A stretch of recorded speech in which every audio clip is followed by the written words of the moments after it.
Alright, so we just did like a live solve question one. I want to give a summary of our proof. Okay.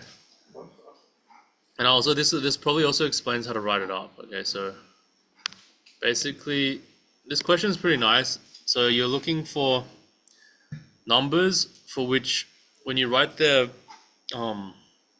sort of the numbers less than them which are coprime to them, um, and order them, then we want the sum of any two consecutive numbers to be not coprime to the original number.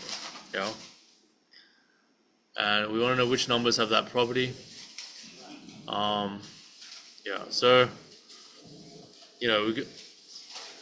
so the claim I guess we have is that n needs to be n is either even, yeah, or a power of 3. Was that our final claim? I mean, like, if it has three, but you can't have, yeah, I guess so. Because, like, you can't have any other sort of, like, prime factors, right? That was what we proved, like, Yeah. right then. Yeah. So, okay, we're going to adjust our claim as our proof goes. But, so our claim is n is even or a power of 3.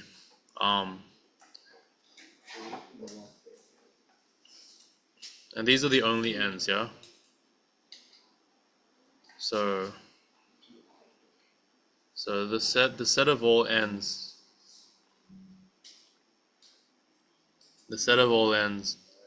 greater than 3, and then nothing else, yeah? I put that there for emphasis because some people always just show that these things work and then prove other stuff works, yeah? Okay, so to prove this, we need to show n is even works, yeah? And that was pretty easy because if n is even, then we know the ci and the ci plus 1. These are both odd, right? Yeah. And so when you add them, it'll be even, right? And because if it's even, it has a factor of 2. So even and even are not coprime, yeah?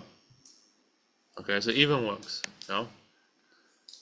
Okay, if it's a power of 3, okay, the power of 3 works like this. So you have a 1 and you have a 2,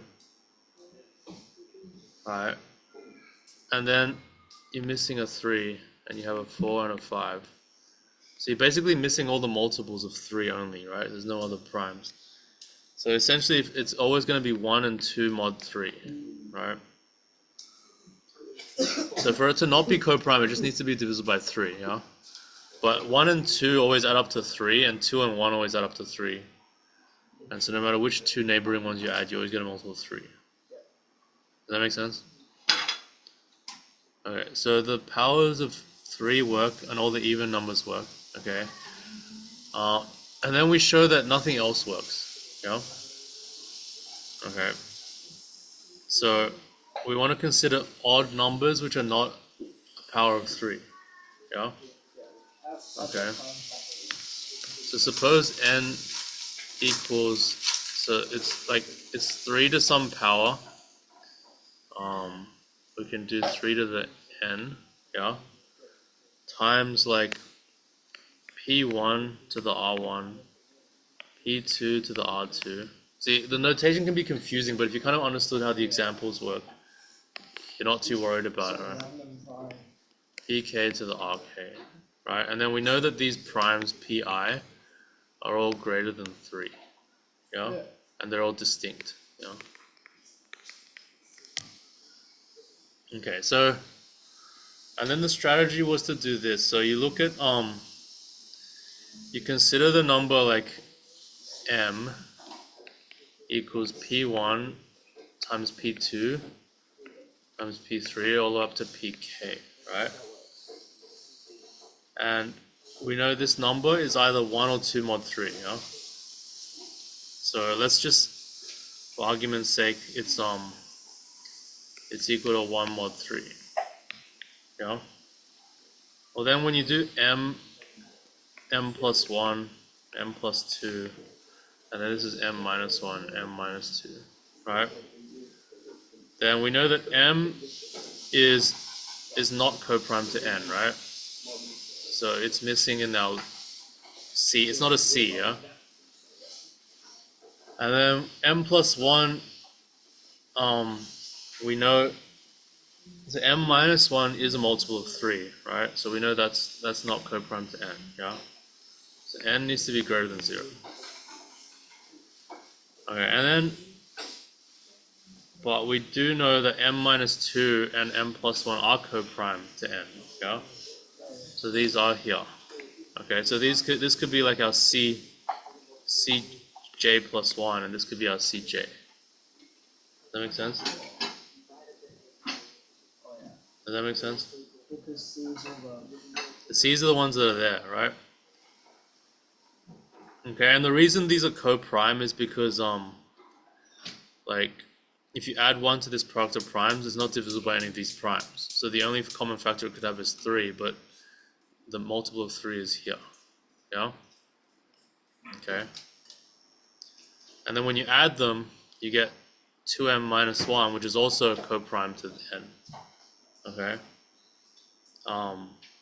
So it fails the condition. Yeah? And you could also do it the other way around. Like if it's equal to 2 mod 3, then the one that's in front of it is crossed out. So I'll do it in red. So if it's equal to 2 mod 3, right? So if you didn't understand it the first time, it's coming back to haunt you again. So if m is 2 mod 3, then m is missing again, but now it's m plus 1 that's a multiple of 3, right? Okay. And then m plus 2 will now be the one that's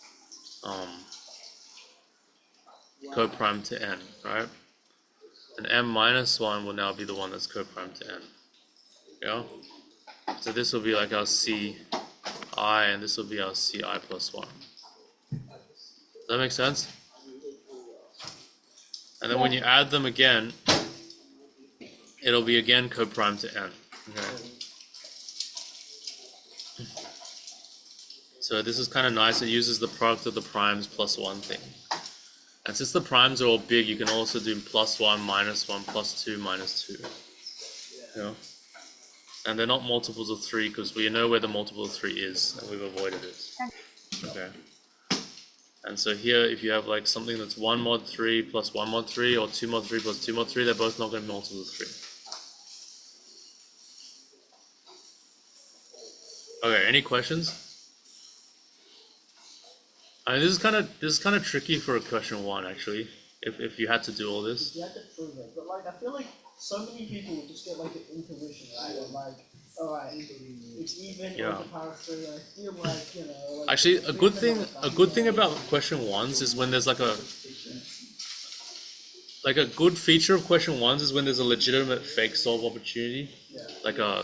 Not like the fake solve as in like faking a proof that's not true, right? Like not the fake solve contest fake solve. Like there was actually a legitimate temptation to be like, oh, 3 times 7, right? And then you have the 6 and the 7 missing, and then you do the 8 and the 5, right? But the problem is it could also have a 13, right? So this approach takes care of the, because you get the biggest primes and the smallest primes. It's still like adapted because we created a situation basically like. Yeah. But it applies to multiple. What would you be expected to get? Wait, what do you mean? Oh, the default score. I guess it varies from test to test. Yeah. We'll see actually in a couple of days what the results are. Again, yeah, this is like. I think if you got 5 problems, that was a gold last time. We can have a look. But yeah. Yes, actually, someone from Australia did last year. So, actually, wait, maybe not. No, maybe. Wait, did they? Maybe it was either the year before or last year. Someone from Australia got full marks. And yeah, it's not very many. Like usually there's like a couple or maybe one or two, and then like there's some people that are kind of close. Like they lose a few marks here and there. So we'll show you the scores. Considering like what? Probably about 100 people like. Yeah.